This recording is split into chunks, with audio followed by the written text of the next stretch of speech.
Please join me in making Miss Kiki James feel welcome.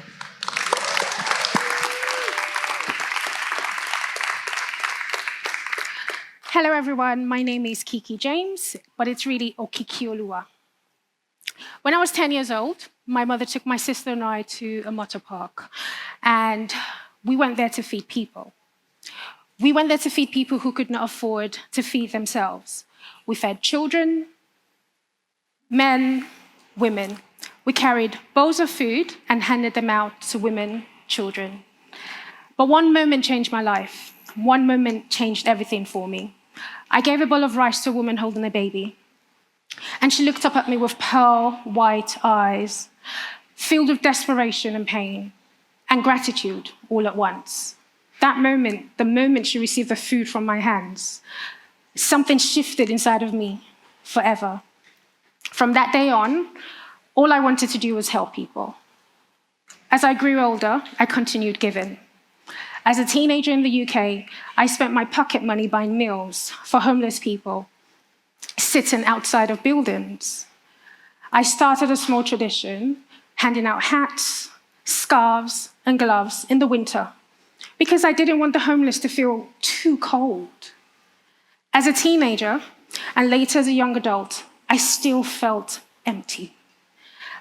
When I did all these kind acts, I felt empty. I realized that while giving food mattered, hunger would return the next day. I knew there had to be more. I knew I could do more. I wanted to give gifts that nobody could take away. When I saw images of children and African classrooms, crumbling walls, overcrowded rooms, trying to learn, sitting on the floor without books, I felt deeply unsettled. I knew I could do something about it in my own little way.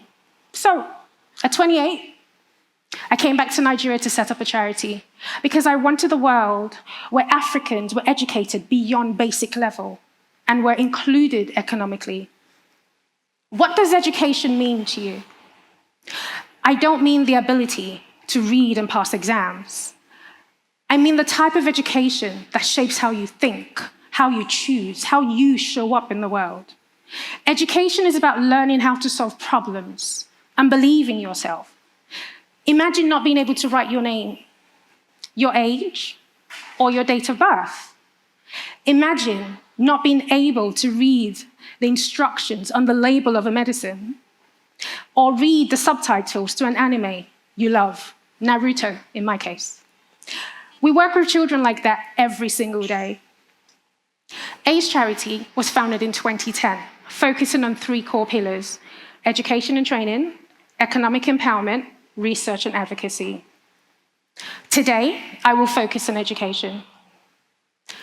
Did you know that in 2025, Nigeria allocated 7.3% of its federal budget to education, which is less than UNESCO's 15 to 20% benchmark?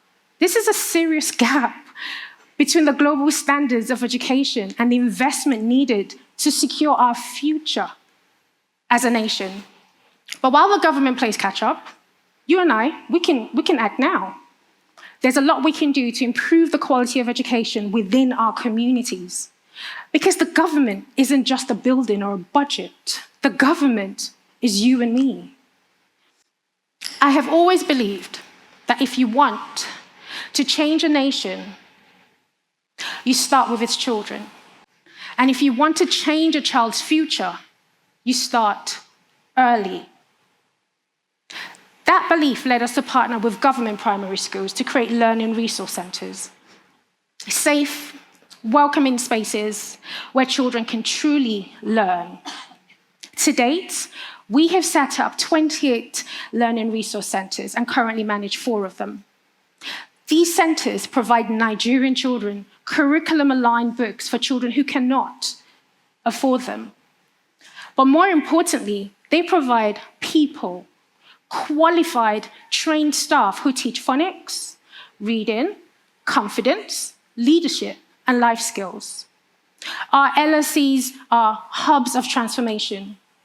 Recently, when computers arrived from one of our partner schools in the UK, the reaction from the children was unforgettable. They weren't just excited, they felt seen and inspired to learn.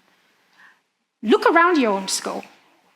Learning feels desirable because your environment supports it, as it should. Our centers strive to give Nigerian children a similar feeling.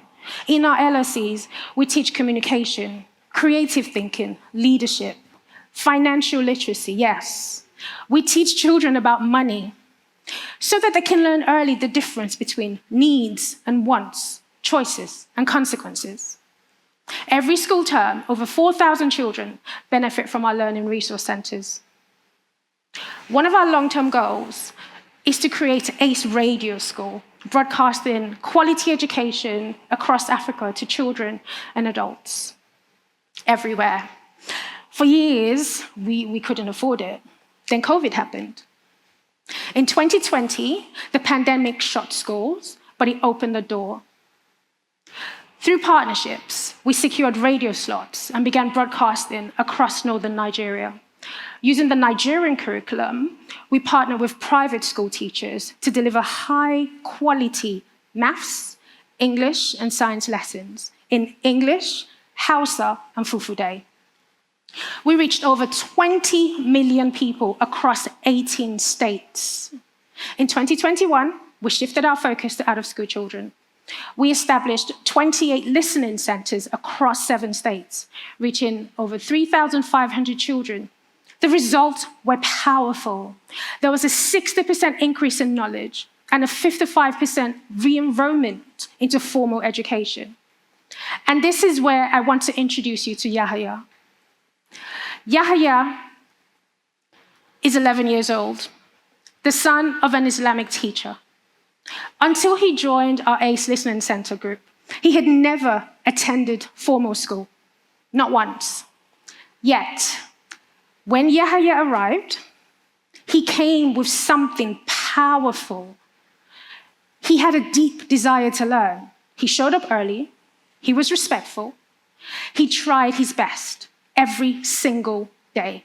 Today, Yahya can read and write phonics. He can blend sounds. He can read simple words. He can read short sentences out loud. He participates in class. He raises his hand. In numeracy, he can count. He can read. He can write. He can identify numbers. He can solve simple arithmetic independently. Something that once felt impossible. But most importantly, the most important thing Yahya gained wasn't literacy or numeracy. It was dignity. It was confidence. It was the belief that he belonged in a classroom. Yahya's story reminds us of something vital. Potential is universal, but opportunity is not. When we create the right learning environment, when we show up consistently, we transform learning for children. Education does that. This is why charity alone is not enough. This is why education matters. And this is why we do the work. When we move beyond charity alone, when we invest in education, when we show up consistently, we don't just help children survive today. We give them the power to shape their tomorrow. Do you realize how your education today will shape your tomorrow? I don't mean your ability to get good grades or your ability to solve mathematical equations. Education is so much bigger than that. It gives you options. It builds transferable skills. It opens doors you don't even know exist yet. Every day you show up to school, you are doing more than just learning facts. You're cultivating habits. You're learning how to work with others. You're learning how to communicate clearly. You're learning how to articulate your ideas, how to listen, how to challenge, how to discuss, how to apply what you learn. You are learning how to think critically and analytically, how to solve problems, how to make decisions. You are learning how to lead. This is a future every African child deserves. Nelson Mandela once said, "Education is the most powerful weapon which you can use to change the world." What began for me as a 10-year-old with a bowl of rice became a lifelong lesson. Charity helps today, but education changes a child's tomorrow. But education, again, is not about grades or passing exams. To me, education is dignity. It is the power to think, to choose, to belong, to build a future. It is a gift that nobody can take away from you. And that power does not only sit with governments or charities, it lives in you, in what you are learning today, in what you choose to do with what you are learning today. You can choose your education, you can use your education, your voice, your skills to help change a child's tomorrow. Thank you.